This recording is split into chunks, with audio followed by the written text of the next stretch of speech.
Ok, bueno, eres Tov. Buenas noches, Averín. Espero que estén muy bien. Bienvenidos a Parashá Shelach Leja. ¿Correcto? Este es una parashá en el cual nosotros recordamos aquel evento triste, ¿sí? De nuestra historia y redactado y expuesto en la Torá como lo fue el tema de los espías que ingresaron a Eretz Canaán, ¿sí? El nombre que tenía en nuestra tierra antes de cambiar a Eretz Israel, ¿correcto? Entonces, sin más preámbulos, vamos a compartir pantalla con todos ustedes. Ya sabemos, por favor, cuando vayan a ingresar, silenciar sus micrófonos. Cualquier persona que desee dar un aporte o que tenga algún tipo de duda, puede hacerlo, ¿sí? En la brevedad de lo posible. Recordemos que estamos aquí para no refutar ni entrar en disputas, sino para añadir la idea de otra persona, ¿correcto? Todo dentro del marco del respeto. Bueno, mientras esto vamos adelantando acá, porque el computador hoy está un poquito flojo. De verdad les pido excusas, ¿sí? Porque pues no sé, el computador hoy está un poquito flojo de trabajo, ¿sí? Ok,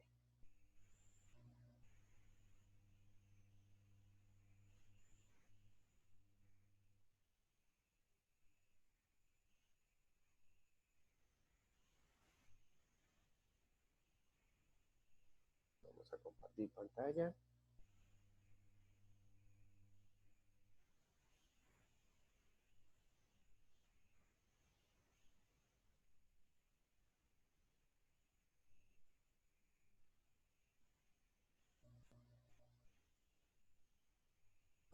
Ok, chicos, bueno, eh, vamos a hacer, sigue como es de costumbre, bueno, ya, como era de costumbre, y arrancando tarde, pues siempre realizamos lo que es el resumen de la parashá pasada que es de Aloteja, ¿sí? Recordemos que un mensaje de la parashá pasada que era Bealoteja, era que nosotros somos, para resumir toda aquella parashat, que nosotros mismos somos el Aarón de nuestras vidas. Nosotros somos mismos el Aarón a Cohen y nosotros debemos encender la menorá de nuestro corazón, la menorá de nuestro espíritu, de nuestro amor por el prójimo. Sí, la menorá, debemos encender ese fuego hacia todo lo bueno, lo justo y hacia todo lo que tenga que ver con el estudio y el crecimiento y la profundización de Torah. ¿Correcto? Es el mensaje que nos dejó la parasha pasada que era Bealoteja. Bien, entonces comenzamos con esta parasha que es Shelah Leja. Cabe acotar, queridos amigos comunitarios, que nosotros estamos desfasados con Eretz Israel con respecto a la Parashá. Ellos en este momento están estudiando Parashá Korah, ¿sí? O Parashá Korah. Nosotros estamos estudiando es Parashá Shelah Leja. No es ningún error. Es porque por diáspora y por temas de calendario, nosotros, esto es algo usual, nos desfasamos con ellos, ¿correcto? Así que pues, si ustedes ven en páginas donde vayan a leer la Parashá y vean Parashá Korah, no es que estemos en un error, sino que estamos en diáspora, ¿correcto? Entonces, eso es el motivo por el cual entonces ellos van adelantados una Parashá. Ok, el primer punto es, los israelitas solicitan que Moshe envíe espías a Eretz Israel. ¿Qué dice la parashá Shelah Lecha? La parashá comienza de esta forma. Vaya a ver Hashem, no nombrar el nombre del Eterno, el Moshe Lemor, y habló el Eterno Moisés diciendo, Shelah Lecha Anashim, envía para ti hombres, Bellaturu et Eretz Canaan, que para que exploren la tierra de Canaán. Asher ani noten libnei, que ha de dar a los hijos Israel ish echad, a los hijos de Israel. ¿Qué significa? La Torá, cuando da esa expresión anashim, significa, nos está dando un mensaje, nuestra sagrada Torá, que no, estas personas, los espías, no eran cualquier tipo de persona, eran personas que eran grandes sadikim, ¿sí? Que eran unas personas honorables y respetadas dentro del pueblo de Israel. Entonces, ¿en dónde se ubicaban en este momento los israelitas? Se ubicaban en Kadesh de Barnea, al sudeste de Erez Israel. Cuando ellos entran es por el sur de Israel y ellos comienzan a explorar, ¿sí? Lo que es el desierto del Negev. Por ahí fue por donde entraron los espías. Dice el Midrash que excitadamente empujándose el uno al otro se aproximaron a Moshe con una solicitud. La única tribu que no se unió a dicha solicitud fue la tribu de los Leviim, los levitas. Entonces, ¿qué pasó aquí? Los israelitas realmente deseaban enviar espías porque sus dudas se escondían detrás de sus mentes. ¿Qué fue lo que sucedió? Aquí hay un mensaje bien importante. En el momento de que los israelitas demandan espías, le están diciendo un mensaje a Hashem, diciéndole que ellos deseaban conquistar la tierra como lo hacían otros pueblos, porque otros pueblos cuando entraban en conflicto para la conquista de tierras, ellos enviaban espías. Recordemos que nuestros antepasados, la generación del desierto, ellos no necesitaban de enviar espías porque la elevación de ellos con respecto a su espiritualidad era supremamente alta. Era un pueblo especial. Bueno, seguimos siendo un pueblo especial, pero ellos tenían ese privilegio de tener un nivel de conciencia y espiritualidad muy, muy elevado. Por lo tanto, ellos no necesitaban enviar espías. ¿Correcto? Durante esta sesión de esta parasha vamos desarrollando unos puntos bien importantes. Punto número uno de sus dudas. A pesar de que Hashem les había asegurado que Eretz Israel era una buena tierra, nadie en aquella generación la había visto alguna vez. Número dos, comparado a los numerosos y bien entrenados ejércitos de las 7 naciones que habitaban en Eretz Canaán, los israelitas constaban de solo un puñado de inexpertos peleadores. Entonces, ellos, desde un punto de vista lógico humano, comenzaron a comparar la fuerza física de los israelitas y la experiencia en materia militar comparado con esos pueblos que desde tiempos inmemorables eran pueblos guerreros. Entonces, Hashem decide que la generación que desconfió de su palabra no era digna de entrar a los Eretz Israel. Su decreto incluyó aún aquellos judíos que más tarde no aceptaron la calumnia de los espías. Ellos también pecaron demandando espías. A pesar de que Hashem sabía que los espías fracasarían en su misión y acarrearían castigo a la generación entera, él no les prohibió viajar a Eretz Israel por varias razones. Entre ellas tenemos, número uno, si Hashem rehusara la solicitud de los israelitas, ellos podrían asumir, teniendo el tema de la lógica humana, que la tierra no era verdaderamente tan buena como él había prometido. Entonces, el Hilul Hashem, la profanación del nombre de Dios, de creer que el Todopoderoso los había engañado, era peor que el eventual castigo de la generación. A pesar de que Hashem prevé todos los eventos futuros, concede a cada persona lo que es el libre albedrío. Cada persona tiene el derecho de escoger el camino que desee. Sí, dice los sabios, aquella persona que desee escoger el camino de la Torá, de los preceptos, de Mishpot, de guardar Shabbat, de comer kasher, de salvar a un judío, respetar a un judío, a su esposa, a sus hijos, Hashem lo ayuda. Pero también está la persona que si quiere ir por el camino de la perdición, Hashem también lo ayuda. ¿Por qué? Porque nosotros tenemos libre albedrío. Cosa que los ángeles no. Nosotros estamos eventualmente por encima de los ángeles porque nosotros podemos escoger, ellos no. Ellos fueron creados con el fin de cumplir misiones. Recordemos como el evento de Jacob cuando peleó con el ángel. Él dice, dame tu nombre. Y el ángel dice, no importa mi nombre porque pues yo vine a esto. el día de mañana me van a asignar otra tarea, otra misión y mi nombre cambiará. Continúa entonces las líneas diciendo, a pesar de que la demanda del pueblo de Israel por espías era equivocada, los espías tenían la opción de traer de regreso un buen reporte y convertir su misión en un éxito. Ya de antemano, ¿sí? Se sabía que estas personas eran personas que ocultaban, se puede decir, se puede asumir ciertos deseos personalistas, ¿sí? Pero igual Hashem da la oportunidad a la persona de corregirse en el camino, ¿sí? Siempre nos da la oportunidad. El significado de los nombres de los espías y por qué Moshe alteró uno de ellos. Bien interesante. La Torá enumera los nombres de todos los espías. Nuestros sabios, por tradición, sabían que sus nombres fueron enumerados, pues ellos aludían a su pecado de hablar malignamente acerca de Eres Israel, o Eres Israel, como es lo correcto, como se debe pronunciar en hebreo. Recordemos que el pecado de la Shonara no lo viene repitiendo la Torá durante casi todas las parashiot de Bamidbar. No fue tan grave el pecado del becerro de oro como fue hablar la Shonara de Eres Israel, ¿correcto? Porque el pecado del becerro de oro fue perdonado, pero este pecado a nosotros nos acarreó 40 años de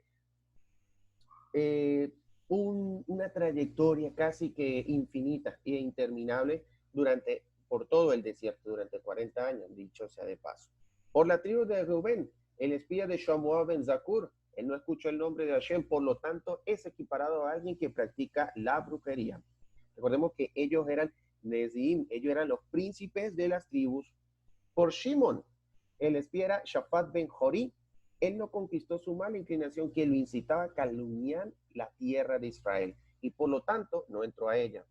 Por Yehudá, el espía era Caleb ben Yefuné, su nombre revela su alabanza. Caleb significa que el relato del pueblo, lo que estaba en su corazón, siguió un curso limpio del maligno consejo de los espías.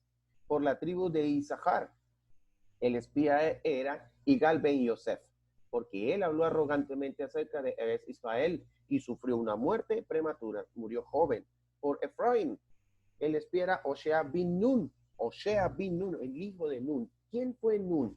Nun fue una persona que era supremamente elevada, ¿sí? Nun vivió en la época del padre de Amram, el padre de Moshe, que era Amram, ¿sí? Y Nun, tengo entendido, si no estoy equivocado, fue cabeza del Sanedrín de la época de Egipto. Era un sadik, Nun, y tuvo a este maravilloso hijo, Oshea, el cual Moshe le cambia el nombre colocándole la letra Yud y le cambia a Yehoshua, que significa o implica quiera Dios salvaros del consejo de los espías. Por la tribu de Binyamin, el espía era Palti ben Gafú. Por pecar, él perdió todas sus previas buenas acciones. Sus manos se debilitaron cuando pereció. Por la tribu de Zebulún, el espía era Gadiel ben Zodí. Él habló duras palabras contra Hashem, contra nuestro Todopoderoso. Por la tribu de Menashe, el espía era Gadi ben Zuzí. Él dirigió palabras acusadoras al cielo y provocó la ira celestial. Por la tribu de Dan, el espía era Amiel ben Gemalí. Él perdió este mundo y el venidero. Perdió este mundo y el venidero. Doble castigo, como ciertamente hicieron los espías, porque afirmó, los habitantes de la tierra son más fuertes que nosotros. Esto se puede asumir, y me atrevo yo a asumir con el respeto, con el debido respeto de todos nuestros sabios, tanto de esta época como de la futura y como de las épocas pasadas, que se puede asumir como una especie de idolatría. ¿Por qué? Porque la fuerza del pueblo de Israel no se mide con fuerza física. ¿Por qué? Porque si de nosotros está Hashem, que es el Todopoderoso, el creador del oculto y lo revelado, del cielo y de la tierra, ¿sí? Y esta persona afirma que los habitantes de la tierra son más fuertes que nosotros, significa que los dioses de ellos son mucho más fuertes que Hashem, ¿correcto? Entonces no se puede caer en ese pecado de idolatría de Hilul Hashem. Por Asher, el espía era Setur ben Mijael, rehusando entrar a Israel, se opuso al Todopoderoso Hashem, incluso desde Yesiat Mizraim. ¿Qué significa eso? Desde incluso la salida de Egipto, Yesiat Mizraim. Por Naftali, El espía era Nahbi Ben Bofsi. Él ocultó la verdad acerca de la tierra y su confianza en Hashem, en el Todopoderoso, lo abandonó. Por la tribu de Gad, el espía era Geuel Ben Mahi. Él arrogantemente habló mentiras contra el Todopoderoso. Cuando Moshe despide a los espías, previó por Ruach HaKodesh que ellos se tornarían corruptos. Ya se sabía de antemano que ellos llegarían con malas noticias por motivos personalistas, pero siempre Hashem en su infinita misericordia nos da la oportunidad de corregir nuestras actitudes, sí, y nuestro corazón. Ellos exteriormente mostraban signos de ser personas elevadas, tzadikim, pero pues recordemos de qué está hecho el Aarón. El Aarón está hecho de oro, madera y oro en su parte exterior. ¿Por qué? Porque nuestro comportamiento debe ser de oro, sí, pero a lo interno también debe ser de oro. Y la madera es porque nosotros debemos aprender a ser humildes. Moshe oró por Yehoshua para que se salvara de los malignos consejos. ¿Qué pasa con Yehoshua? ¿Alguien me puede explicar por qué oró fue por Yehoshua y no rezó por los otros Sadikim, por los otros Nesim, por los otros espías? ¿Quién puede a mí darme una idea, por favor? Se abren los micrófonos.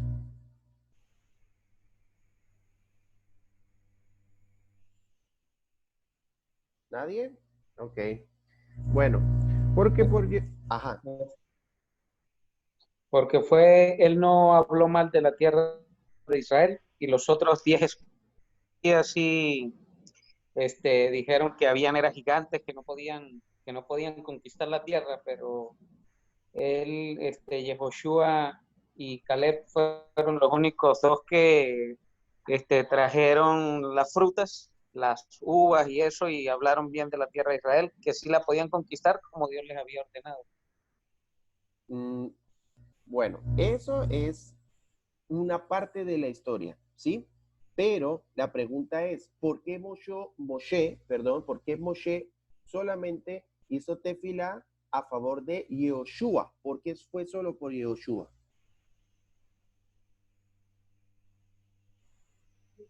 A ver, Porque era el encargado de dirigir el pueblo. no. Era porque Yehoshua venía de la tribu de, de Efraín, ¿correcto? Él venía de la tribu de Efraín.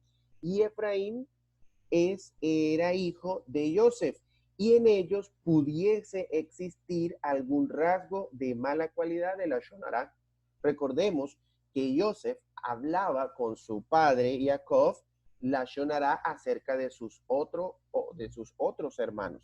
Recordemos que a raíz de la Shonará, ¿sí? A raíz de la Shonará fue que Joseph le sucedió todo ese tipo de eventualidades, cuando fue vendido por aquellos y luego terminó en Egipto, luego, sí, por todo esto. Entonces se pudiese presumir que como Yoshua era descendiente de Joseph, entonces pudiese tener esa mala cualidad. Entonces por eso es que Moshe ora especialmente a favor de Yehoshua, ¿correcto?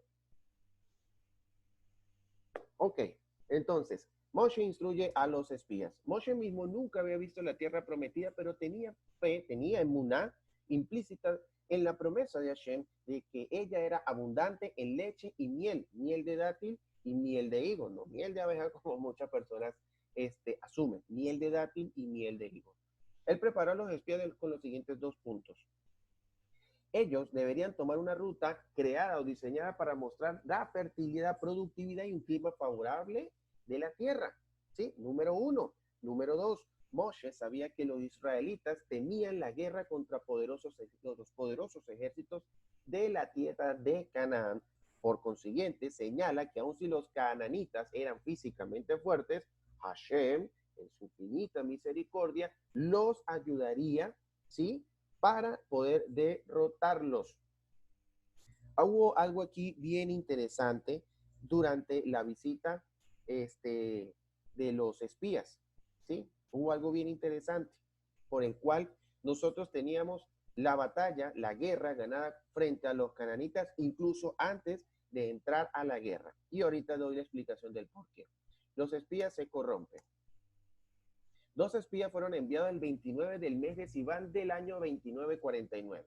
Como ellos eran sadiquín, se volvieron ácidos apenas Moshe los despide. Ellos inmediatamente pensaron y deciden traer de regreso un reporte totalmente desalentador. ¿Qué motivó a los espías a volverse corruptos?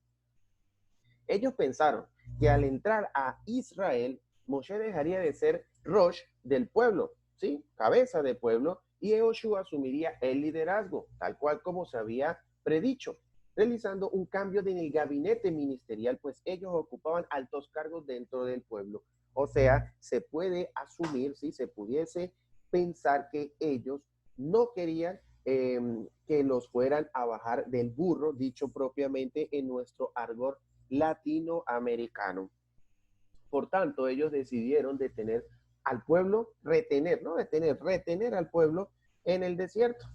Y Yoshua y Caleb, estos muchachos se opusieron a los esquemas de los espías, pero Yoshua expresó sus objeciones. Caleb pensó que era mejor no revelar sus verdaderos pensamientos o ellos pudiesen tener algún tipo de contratiempos.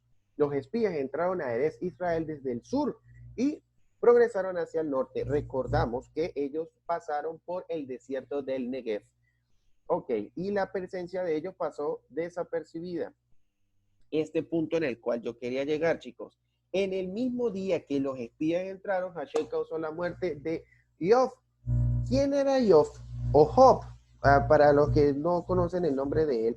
¿Ustedes recuerdan quién era Job? El libro de Job. Job fue uno de los 3 consejeros de Paró, ¿sí? En la época de la esclavitud del pueblo de Israel, y era un sadik. Él no era parte del pueblo de Israel, pero él era un goy, pero era un justo entre las naciones. Y él reconocía a Hashem como su todopoderoso. Fíjense cómo las cosas se nos dio a nuestro favor cuando los israelitas entraron a Eretz Israel. ¿Qué pasaba? La sola presencia física, ¿sí? O que Job estuviera con vida, pudiese dar lugar a que, debido a los méritos, ¿sí?, de Job, nosotros no hubiese costado o no hubiésemos podido conquistar la tierra de Israel. Por lo tanto, el pueblo de Erez Canaán, o la nación de Erez Canaán, junto con sus 7 reinados que habían dentro de la tierra, no tenían méritos ante Hashem, ante los ojos de Hashem, para poder continuar existiendo, ¿sí? O para poder continuar ellos disfrutando de la tierra. Fíjense que Hashem es misericordioso, incluso cuando nos comportamos de una manera incorrecta. Cuando un cananita intentaba anunciar la presencia de los espías, Hashem causaba que no pronunciara palabra alguna. Caleb entró a la cueva de Macpelá y fue el único que entró a la cueva a rezar a nuestros antepasados. Caleb sabía de la intención de los demás Nesim, de los demás espías, y entró a la cueva a rezar a nuestros antepasados con el fin de que estos muchachos abandonaran la idea de dar una mala impresión acerca de la tierra de Israel. Los espías continuaron su ruta hasta Nahal Eshkol, el arroyo de la vid. Los espías recogieron una rama de vid, de uva, pero dicho sea de paso, sobre el cual pendía un racimo de uva de tremendo peso de 960 CA. O sea, la fruta que se daba allá era descomunal, y el nivel de productividad era muy, muy, muy alto, ¿sí? Mientras ellos cortaban la fruta en Nahal Eshkol, ellos fueron localizados por 3 gigantes que vivían en la vecindad de Hebrón. Los gigantes eran Ahimán, Sheshai y Talmai, hijos de Arbá, quien era el más alto de todos los gigantes. Recordemos que ellos eran descendientes directos de los Nefilim, aquellos ángeles que decidieron vivir como humanos y cuyo nivel espiritual decayó mucho más abajo que los seres humanos que vivían en aquella época previo al Mabul o al diluvio universal. Cuando los gigantes abordaron a los espías, llegaron con enormes zancadas y gritos que rompían los oídos. Ellos obviamente se asustaron, excepto Caleb y Joshua, quienes habían fortalecido a sí mismos en su emuná, en Hashem. Usualmente un viaje a través de Eretz Israel hubiera durado más tiempo que 40 años. ¿Qué sucedió? Que cada vez que ellos pasaban más tiempo en Eretz Israel era un año de más que se le sumaba al decreto que Hashem tenía preparado después de que los muchachos bajaran de Eretz Israel. Entonces, cada día que pasaba era un año de castigo en el exilio. Ahora los espías retornan nuevamente. Los espías retornaron en el 40º día, la noche del triste mes, del triste día del 9 de Ab. El 9 de Ab, el Tisha B'Av, retornaron ellos. Antes de entrar a sus tiendas, se aproximaron al Beit Midrash, o sea, a la casa de estudio, donde encontraron a Moshe y a Aarón y al Sanedrín estudiando las alajot de Jalai Orlá. Ellos entraron burlonamente y dijeron, esas alajot no las cumplirán en Eretz Israel. Comenzaron a relatar lo maravilloso de la tierra, lo que producía, pero luego lo aparentemente temeroso como los gigantes y Amalek, el pueblo amalequita. Recordemos que el pueblo amalequita fue el primer pueblo que nos hizo afrenta cuando nosotros salimos de Egipto. La sugerencia de los espías que la tierra era inconquistable no constituía un reporte basado en hechos, sino más bien una opinión personal. Algo que es triste de esos eventos es que muchas de las misbot que nosotros como judíos y como pueblo de Israel debemos cumplir, solamente se cumple es en la tierra de Israel. Lamentándolo mucho, pues en esa época habían misbot que ellos, recordemos que la generación del desierto de nuestros antepasados, ellos estaban en diáspora y solamente se podía cumplir una cierta cantidad de misbot dentro de la tierra de Israel. Entonces, ellos con esas desalentadoras noticias evitaron o bloquearon de alguna forma que los israelitas de esa época pudiesen cumplir misbot, porque pues posterior a este evento fue que vino una plaga en la cual pues vamos a explicar en los siguientes minutos. Al escuchar que los ejércitos eran invencibles, el pueblo comenzó a perder coraje porque se desmotivaron y más sin embargo Joshua se levantó para contradecir las palabras de los espías, dando como una especie de, como si él estuviera en contra de Moshe, porque ellos evidentemente querían, secretamente querían, los espías querían nombrar un nuevo rey en secreto, ¿sí? Entonces como que Joshua, dándole ánimos a ellos, como sintiéndose en camaradería, hizo ver como que él estaba en contra de Moshe, pero solo para contradecir las palabras de los espías. A fin de callar las palabras de Caleb sobre el pueblo, los espías procedieron a calumniar la tierra. Las calumniosas palabras de los espías lograron su propósito, el cual fue desmotivar a nuestros antepasados para subir a la tierra de Israel. Nuestros antepasados creyeron las palabras de estos malvados y se aterrorizaron de las perspectivas de invasión. Nuestros antepasados lloran sin causa y Hashem evidentemente se enfurece. ¿Qué sucedió? En aquella noche el pueblo se retiró a sus tiendas, lamentándose.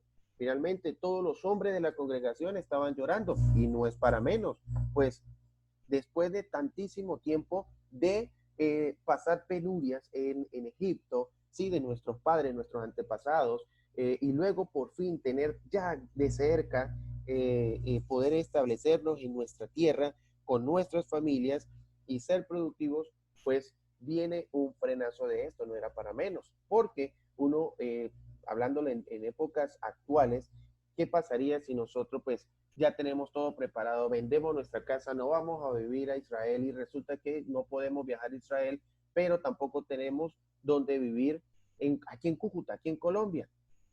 Es de llorar, sí, es de sentarse a llorar porque no sabemos, y más si tenemos nosotros personas vulnerables como nuestros abuelitos, nuestros ancianos o nuestros niños, ¿sí? No era para menos.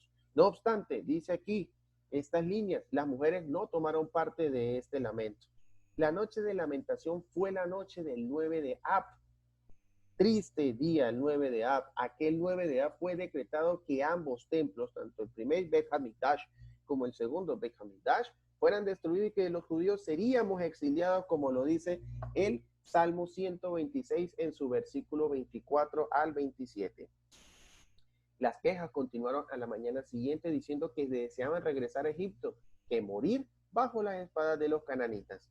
Cuando Moshe, Aarón y Joshua y Caleb oyeron estas palabras, temieron de inmediato el castigo de nuestro Todopoderoso y le imploraron a Hashem por misericordia. Recordemos que misericordia en hebreo se dice Gahem.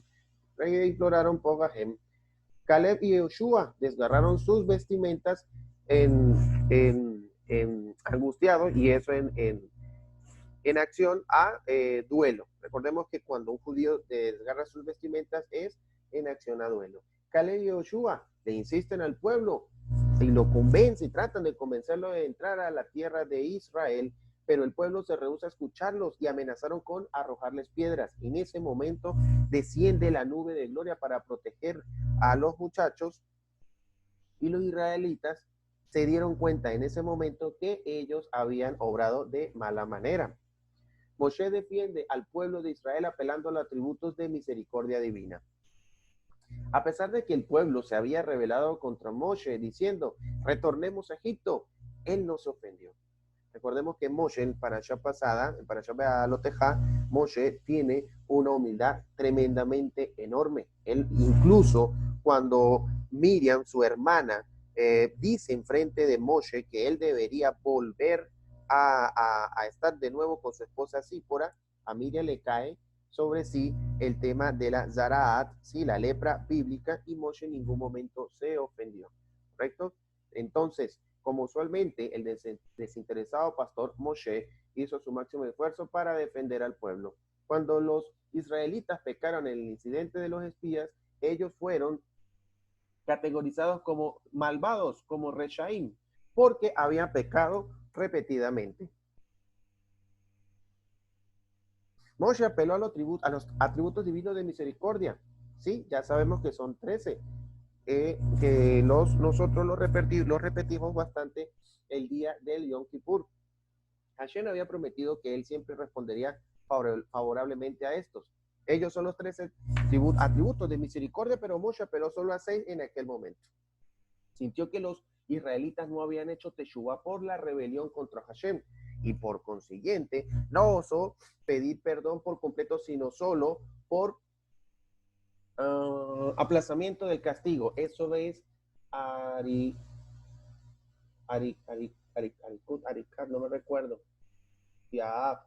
Eso se llama aplazamiento. La palabra Yaaf es castigo, es como pena, más que todo. O sea, no hay una traducción exacta para impedir la inmediata e incompleta destrucción. Ok, chicos, quedamos aquí en este punto, por favor, el castigo de la generación del desierto, ¿sí? Vamos a dar por finalizado esta primera sesión, ¿sí? Debido a el tiempo, recordemos pues que no tengo el pro, entonces la sesión es de 40 minutos. Voy a finalizar esta sesión y nos conectamos nuevamente para dar la segunda parte de esta parashá, ¿correcto? Entonces, inmediatamente nos conectamos con el mismo ID.